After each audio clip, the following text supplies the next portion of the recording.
The fryer hissed, a sound I knew better than my own name. It was always the same rhythm year after year, on that same corner of downtown Chicago. A good rhythm, a comforting one, the smell of spicy sausage and caramelized onions clinging to my coat like a badge of honor. I was Leo. Leo, the guy with the Chicago-style Italian beef cart. Not exactly a name you'd find on a corporate directory, but around here, I was the king of the lunch rush. For 10 years I'd watched the city change. The skyscrapers got taller, the suits got sharper, and the money just seemed to move faster. But for me it was always the same. Grind out 12 hours, 6 days a week, and hope the weather didn't rain away my profit. Then things started to shift. Slowly at first. It wasn't the food. My Italian beef was the stuff of local legend. It was the hands. People stopped grabbing their food with their own hands. They started reaching for a glowing screen. I'd look out during the midday rush and I wouldn't see hungry people. I'd see brightly colored thermal bags. Red, green, pink. Drivers on bikes, scooters, and beat-up Corollas swarming the curb, shoving their phones in my face. Order 73 from the Hungry Hippo platform. They'd grunt, rushing. I watched those drivers. I watched the clock. The system was broken. A customer, a regular named Sarah, an analyst from the 35th floor of the Willis Tower, she'd always call ahead. But now she used an app. One day I saw her delivery driver. He was lost.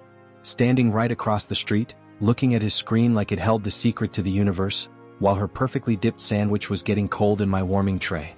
I walked over. "Hey man, Sarah's order is right here," I called out. He jumped, startled. "Oh, man, this app's GPS is trash.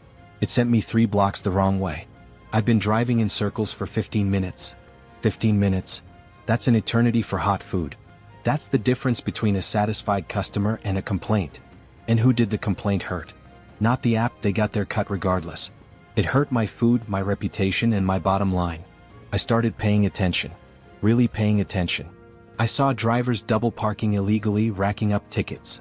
I saw them juggling 3 different phones, one for each delivery company, trying to piece together a living wage from tiny scraps. I saw the look of utter frustration on their faces, the stress of a system built to extract value from their sweat and hustle. And I saw my customers. The ones who worked in those glass towers, making 6-figure salaries, complaining about the $7 delivery fee and the food arriving lukewarm half the time. They were paying a premium for a service that was fundamentally, consistently subpar. The apps, the big ones, the national monopolies, they were trying to manage 10,000 variables across 20,000 square miles with algorithms built in a Silicon Valley office, utterly detached from the reality of a freezing Chicago street corner or a 6-minute window to get a hot Italian beef to the 27th floor. They were efficient at moving money, but terribly inefficient at moving food. This wasn't just a nuisance, it was a fundamental flaw in the matrix. A massive, billion-dollar hole right in the center of the food delivery universe. A flaw that only someone on the street, someone like me, could truly understand. I stood there one rainy afternoon, wiping down my stainless steel counter. I had made $127 in profit that day, after paying for ingredients and permits. Not bad. But I'd processed 55 delivery orders through those 3 major apps, and each one took a 30% commission. Do the math. On a $15 order, they took $4.50. For what? For an unreliable GPS signal and a digital middleman? I lost hundreds of dollars a week, thousands a month, just to get my food into the hands of people 2 blocks away. It felt like I was being robbed, but politely. By a slick, invisible digital robber. The thought, it crystallized. It wasn't a whisper. It was a roar in my head, a flash of insight amidst the steam and the sizzle. I could do this better. I had no investors. I had no Stanford degree. I had no team of engineers. I had a fryer, a cart, and a mind full of local logistics. I knew the one-way streets. I knew the freight elevator schedules. I knew the building security guards on a first-name basis. I knew that the fastest route to the Wacker Drive offices wasn't the one the GPS showed. It was through the pedestrian concourse and a little-known service entrance. That was my capital. Practical intelligence. Street-level data. That night, after scrubbing the last speck of grease, I didn't go straight to bed. I went to the local library.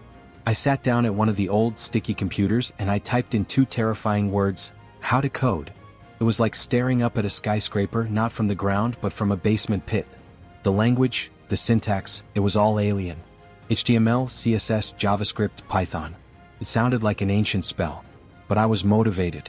Every time I felt my brain turning to mush from a string of curly brackets and semicolons, I thought of that 30% commission.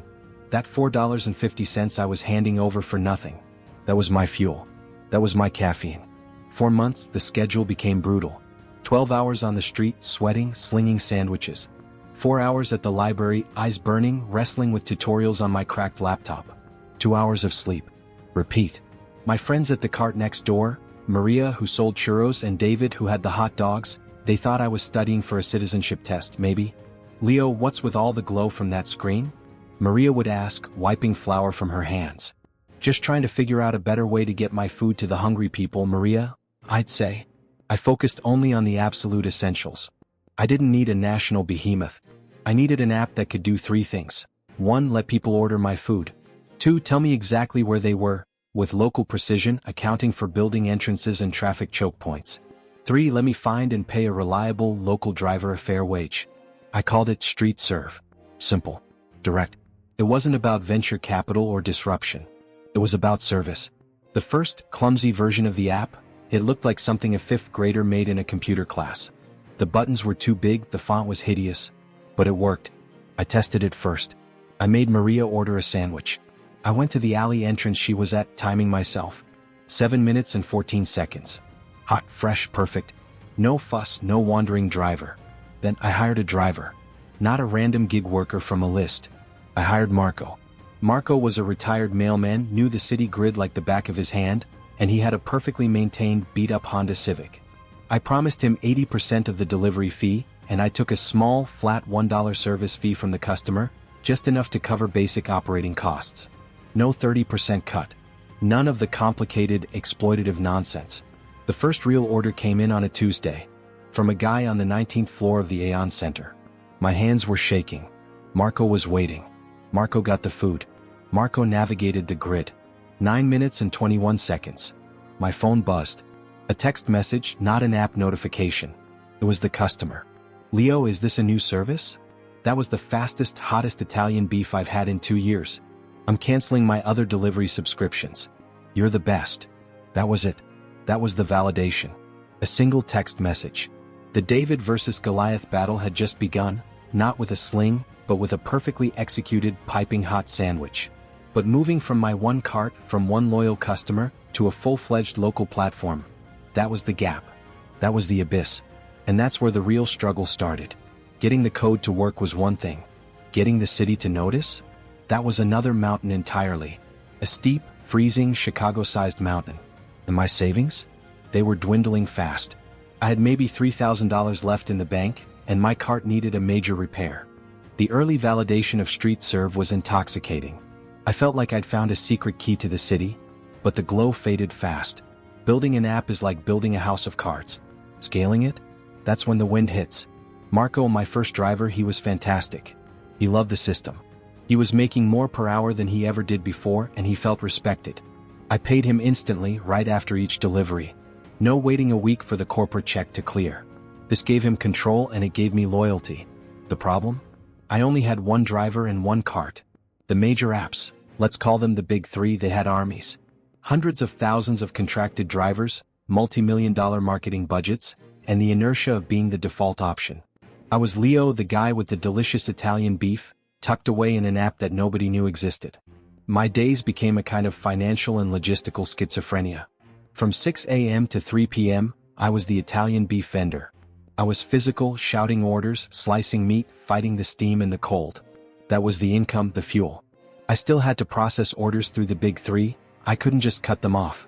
That 30% commission was the bitter pill I swallowed just to keep the lights on. It was a vicious cycle. I needed their volume to survive, but their commissions were slowly draining the life out of my innovation. I made maybe $200 net profit a day from the cart on a good day, but those big 3 commissions were sucking out $700 to $800 in potential weekly revenue. I was bleeding cash, just slower than I would have been if I'd closed up shop.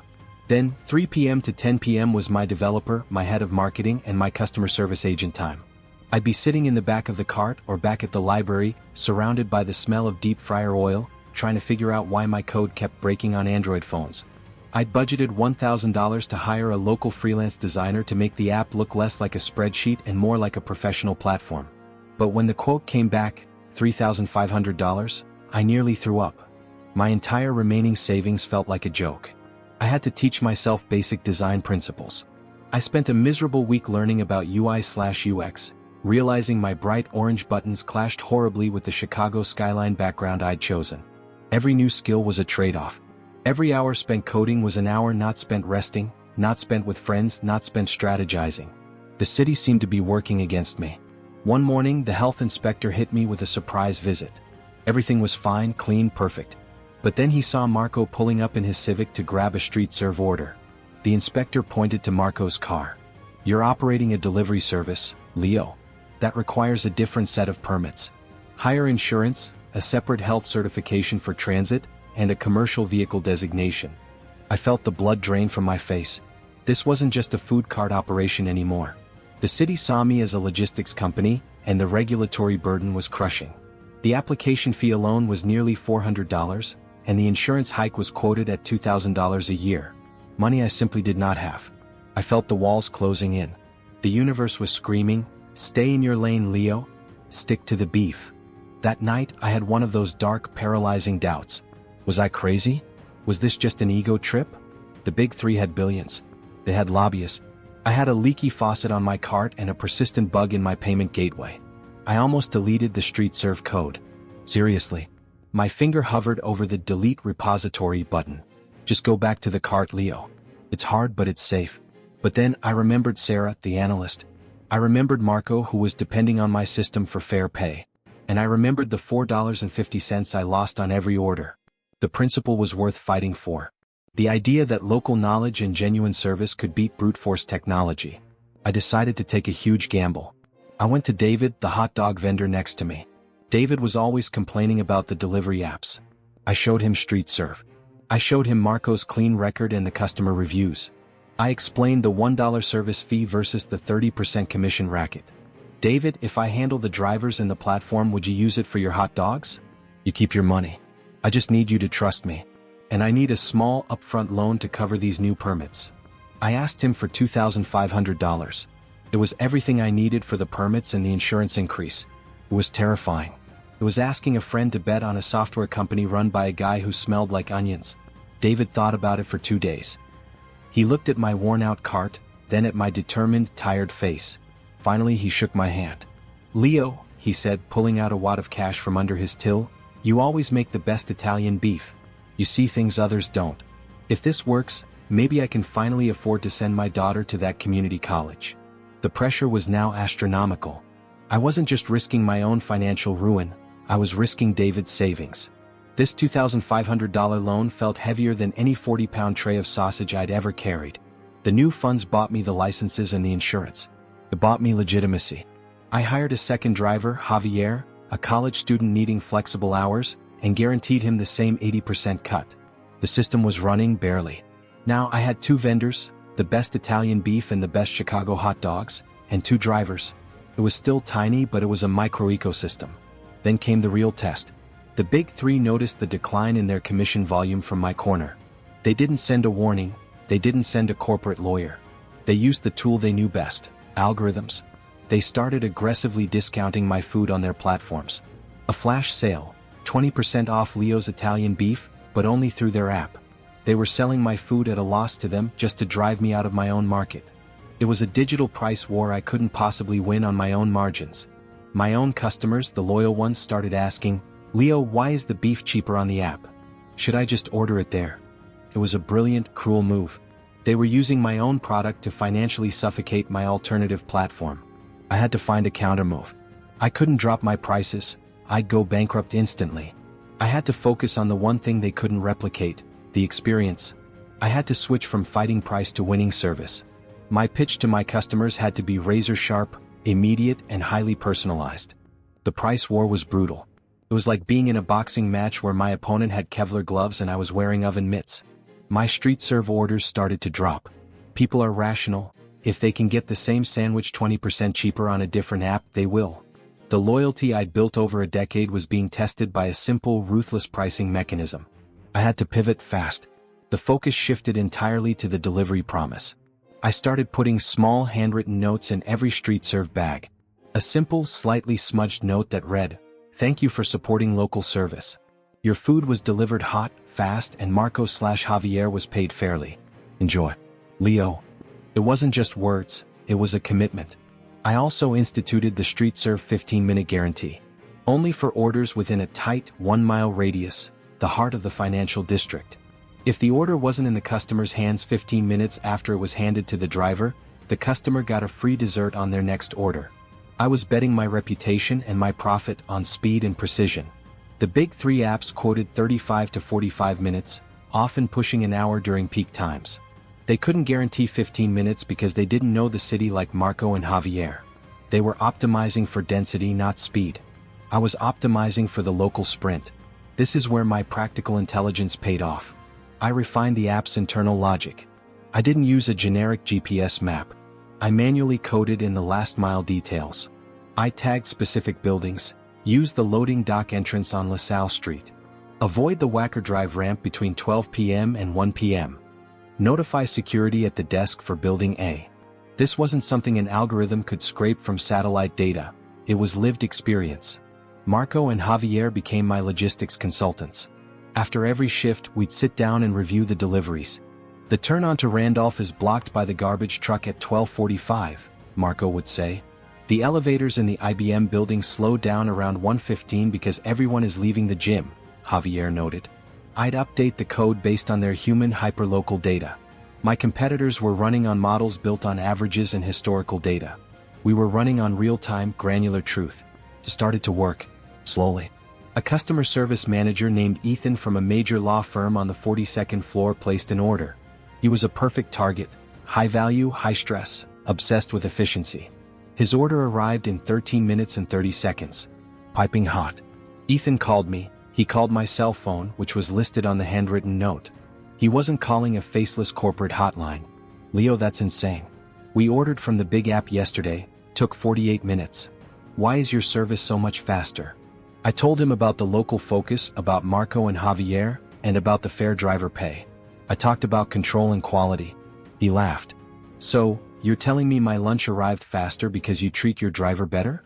Essentially yes, I said.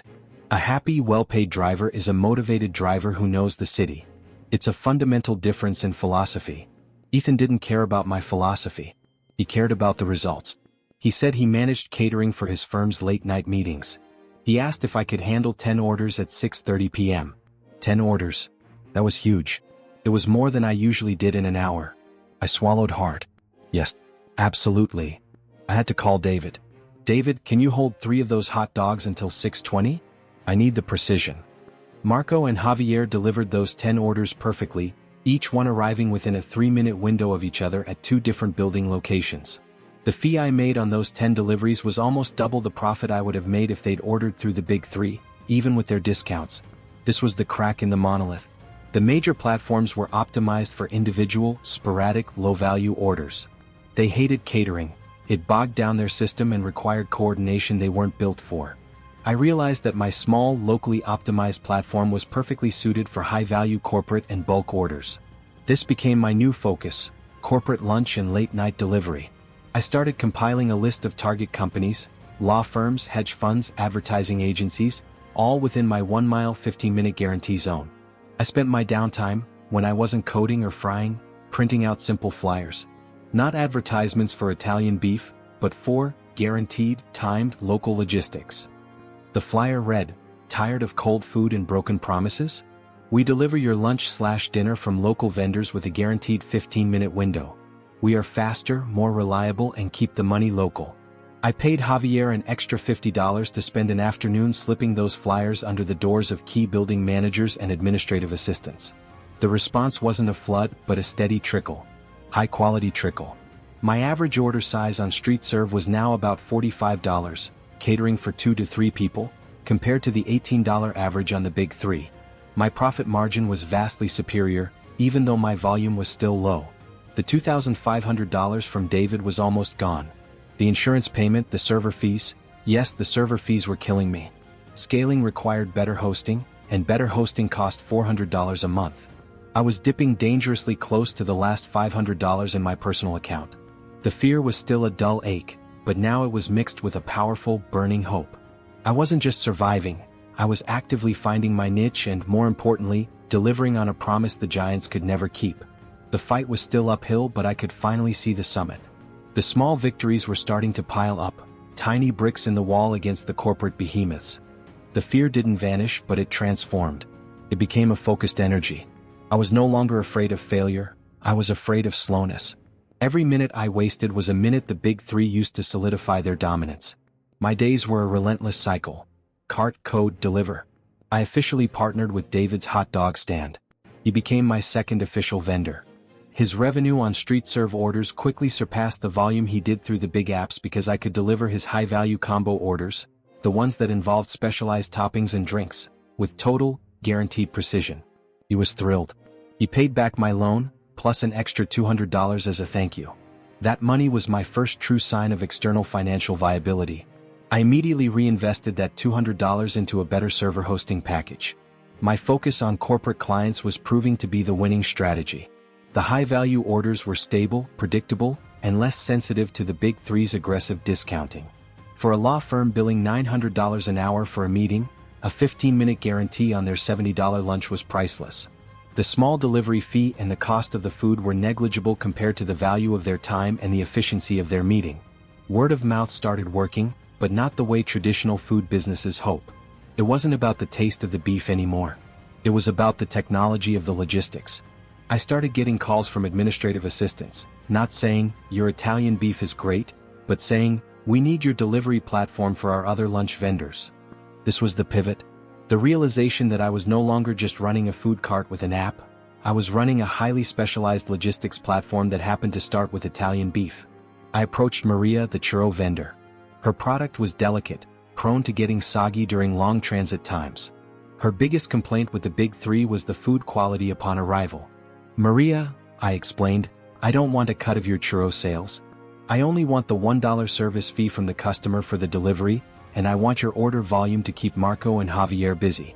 You keep every other cent." Maria was skeptical.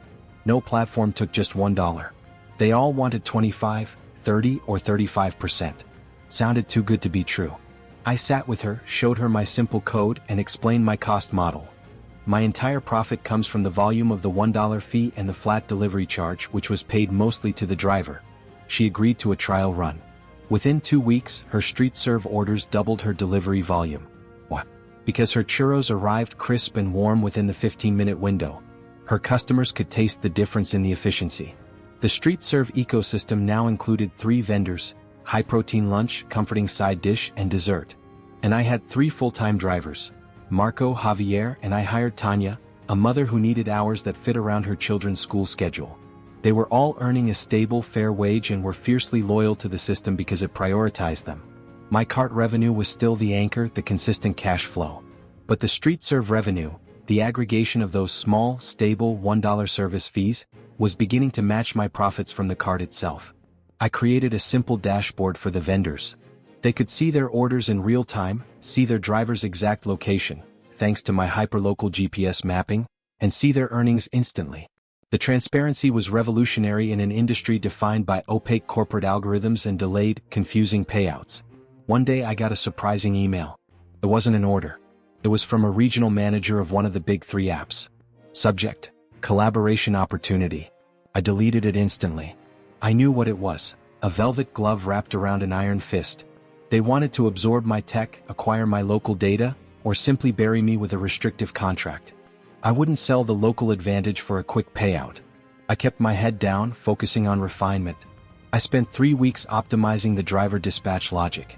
I wanted the system to predict driver location and traffic patterns so accurately that the order was assigned not just to the closest driver, but to the driver who could guarantee the fastest, smoothest route based on real-time city knowledge. It was intricate. It was painstaking. But when it was done, the average delivery time dropped from 13 minutes to under 12 minutes across the entire platform. The competitive gap widened. My biggest small victory? Getting a letter from the city that my commercial logistics permit was officially renewed for a full year. No questions, no extra fees. My paperwork, meticulously filed, based on my legitimate, registered business, was clean. I had built a legal and sustainable competitor from the ground up, not just a hack. I was running on fumes, emotionally and physically. The smell of printer toner mixed with beef fat was my constant companion. I looked at my hands one afternoon. They were stained with oil and marked with tiny cuts from slicing, but my thumbs were conditioned to typing furiously on my laptop. I was a street vendor and a software CEO, all in one tired, over-caffeinated body. I was finally making money from the platform, enough to cover the server costs and pay myself back a small portion of my initial investment. David's initial $2,500 was repaid, and I had built an asset worth much more. The battle for survival was over. The battle for dominance had just begun.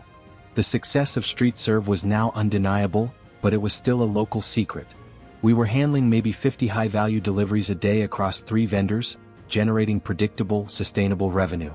But the big 3 still dominated the other 500 delivery orders coming off my corner. I needed a catalyst. I needed proof that my hyperlocal model was not just better, but economically superior and replicable. That catalyst arrived in the form of the winter storm. Chicago winters are brutal, but this one was historic. Snowfall paralyzed the city. Major infrastructure was shut down. The big 3 apps crashed. Their algorithms, designed for average conditions, couldn't cope with the exponential increase in delivery time, the dangerous roads, and the sudden drop in available drivers who simply refused to risk their cars for minimal pay. The fees on the corporate apps shot up. Surge pricing went from a $5 fee to an outrageous $25 fee just for delivery. And yet, the estimated delivery time was 2 hours. This was my moment. I called Marco, Javier, and Tanya. I told them, I'm doubling your cut.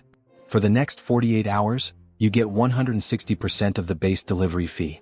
I will cover the extra 60% from my own margin. I need you to commit to safety and the 15-minute guarantee. They didn't hesitate. They were fairly compensated, respected, and they understood the value of the platform. They knew the routes, the subway entrances they could use, the covered parking areas, the back alleys that were maintained by snowplows. They had the local knowledge the algorithms lacked. My StreetServe platform was still running. I kept my delivery fee flat, no surge. A simple $7 fee for guaranteed delivery. The phone started ringing off the hook. Not just administrative assistants, but directors and partners calling, desperate for food for their stuck-at-work employees.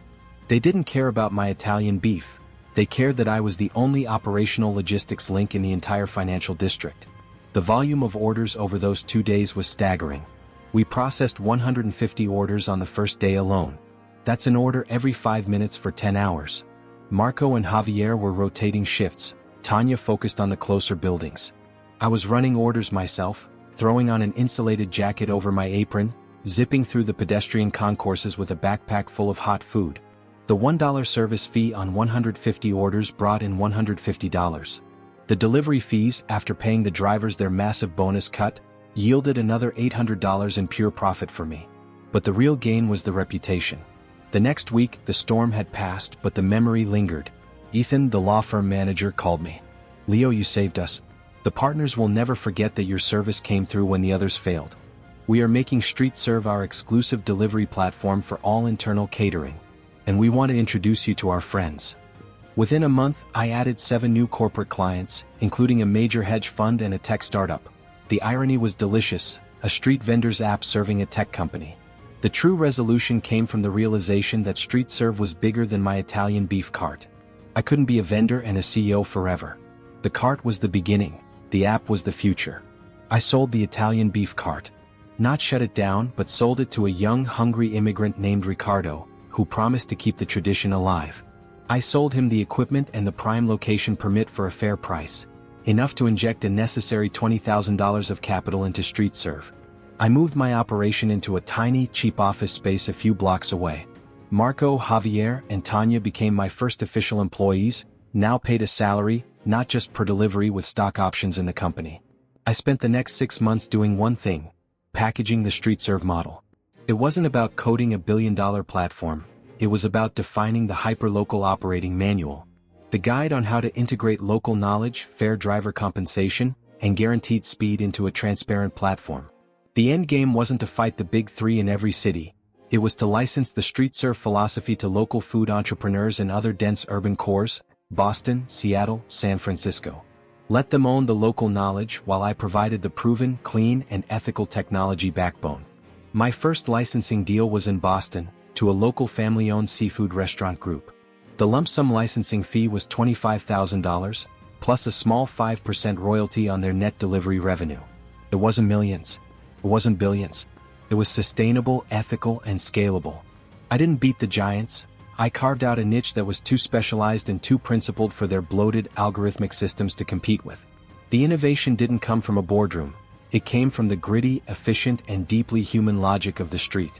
And finally I could sleep. Not because I was done, but because the path ahead was clear and it was mine.